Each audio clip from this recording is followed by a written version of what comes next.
wakaalada biyaha magaalada Burco ee xarunta gobolka Togdheer ayaa ka hadashay biyo ballaarin ay ka wado shirkadda Alnafora magaalada Burco ee xarunta gobolka Togdheer. Shirkadda Alnafora oo shirkad si private loo leeyahay agaasimo waaxidada kala duwan ee wakaalada biyaha magaalada Burco oo kulan warbaahineed ku qabtay wakaalada biyaha Burco ayaa sheegay biyo-gelinta ay shirkadda Alnafora ka wado magaalada Burco inay tahay mid sharci darro ah, waxaanay ku eedeeyeen barasaab ku-xigeenka gobolka Togdheer inuu garab siinayo. waxaana ugu baaqeen wasaaradda kheyraadka biyaha qaranka jamhuuriyadda Somaliland inay arrintaasi soo farageliso si degdeg ah wax uga qabato. waxa kale oo ay sheegeen biyo-gelinta shirkadda Alnafora ay ka wado magaalada Burco inay caqabad weyn ku tahay habsami socodkii shaqada wakaalada biyaha Burco ay bulshada qaybaheeda kala duwan u haysay. iyagoo murtaasi ka hadlayna waxaa daladoodii ka mid haasta gaar ahaan gobolka Togdheer in wakaalada biyaha Burco ay la soo diristay muddo 75 casho ah hawl weerara oo shirkado bareefada oo BPA ay ku soo weerareen biyihii taasoo aan hore loo arag. waxaan dhawaaq dheer u dirayaa wasiirka biyaha madaxweynaha jamhuuriyadda Somaliland si ay wax uga qabtaan arrinka la soo dirsay maanta Burco. wakaalada biyaha Burco runtii waa institutionka mandate-ka u haysta ama sharcigu u ogol yahay inay biyaha siiso magaalada Burco. waxaa jirta tartan lala tartansiinayo shirkado bareefada oo iyagu doonayay in iyaguna dhinac magaalada biyaha ka geliyaan oo biyo ballaarin ku wada.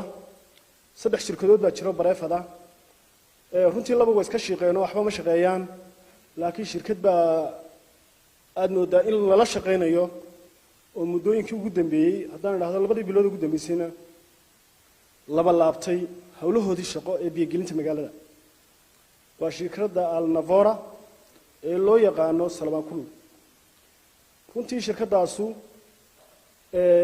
waxay sida u shaqeynaysaa imka aad moodaa inay tartan ay kula jirto wakaalada biyaha Burco. markii hore si tuuga ama dhuumashaabay biyaha ku gelinaysay magaalada, laakiin ninka muddadii ugu dambeysay way ka badheedhay. maalin iyo habeen iyo galab iyo subax xil walba way shaqeynaysaa biyo gelinteeda iyo hawsheeda way wadataa. wakaaladu waxay awood u leedahay koona kastoo magaalada ah iska daa Burco gudaheeda IDB-yada 6 ah ee magaalada ku hareeraysan IDB aan biyaha ani wakaaladu gaarsiin ma jirto, xaafad aanay wakaaladu biyaha gaarsiin ma jirto. waxa dhacday 2 toddobaad ee ugu dambeeyay in si bareera cagafiyo loo galiyo beebkii kii weynaa la dul maro, labadii beeb isku darsamaan ay noqoto badqabkii biyaha aanan maanta Burco biyaheeda مسؤولية ده قاعد بكر إنه هدي ما أنت وعلى قدره أنا قرن كريم بقى ويا عف ما دهان ده ما قرن كرنا مركها هبين بالله شقينا يا مالي بالله شقينا يا عقفية كتيرة لبدي بيبويسكو ملمن كايجي أديسان شغالو تلالة كودي بتلالة يان يو كايجي بتلالة يان يوحنا السوق عيه ده نهاية قاسمية شركة وحفرية اللي حقاسمية وأنا كيف يرسوا ذينا كعضو أنا يلا كان صوفريستان waa shirkadda Alnafora. shirkadda benefit ku farbadin, laakiin shirkadda imika maamulka gobolka la shaqeynaya doonayaan inay wakaalad BB ka dhigaan waxa weeyaan waa Alnafora. waxday ma garanaysa magaalada waan ku filanay biyaheeda 4 koone biyaha magaalada waan uga saarnay ADB-yada aanu geynaa meel aanan biyaha ay gaarin ma jirto. leerkii waynu aragnay dee bulshadu ka qaylinaysa biyahana BB baa ragla doonayaan aan xukuumadda leenahay waxa laga qabto. caqabad kasta oo ku timaado biyaha waxa laga xisaabtamayaa maamulka fasaxay in ay waxa weeye private biyo geliyaan kuwa iyaga dul maraan. beeb waxaan u tagnay maalin dhaweed aniyagaasima waxa farsamada iyagaasima qorsheyntu biyo gelin uu Alnafora Salmaan Kulul wado. saldhigaan ciidan ka qaadanay waanu joojinay markii aan ka soo dhaqaaqnay bala fasax. waxa weeye waxaan ugu tagnay beeb weyn oo triya oo beeb kale triya la dul marinayo oo ay arkayaan oo beebkii wakaaladu jabayo oo aan loo joojinin. 22 ceel baa noo istaaran 22 ka ceel 24 ka saac lama baqtiyo. waxa weeye waxa aanu ku fargareynaa in Burco biyo ku filan hesho, biyo nadiif ah hesho, biyo caafimaad qaba hesho, daryeelkii bulshada ayaanu ka shaqeynaynaa. waxaanu gacanta ku haynaa waa noloshii maanta khalkhal bay ku jirtaa.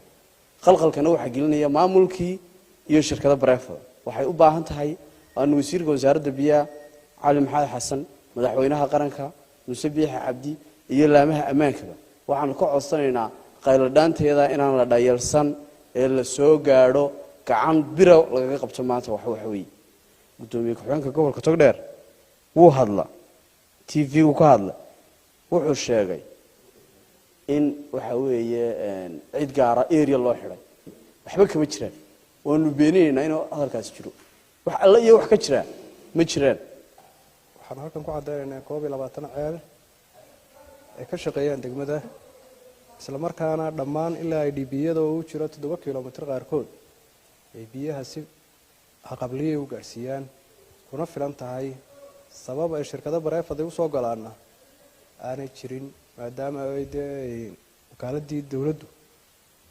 gaarsiinaysa biyihii una xil saarnayd qaranka ugu wakiilahayd inay gaarsiiso biyaha wakaaladdu faa'iido doon maaha maciishada maanta aad ogtiin meesha ay marayso ee ay gaadhay ee shidaal leh ee kuuliga ka yar ee xamaalkii maanta noloshiisu bedeshay faa'iido kama doonto ilaa iyo maanta intaa soo sano price-kii lagu iibinayay baanu ku iibinaa kamaanu doonin laakiin nasiib daro dad faa'iido doona haddii garab lagu siiyey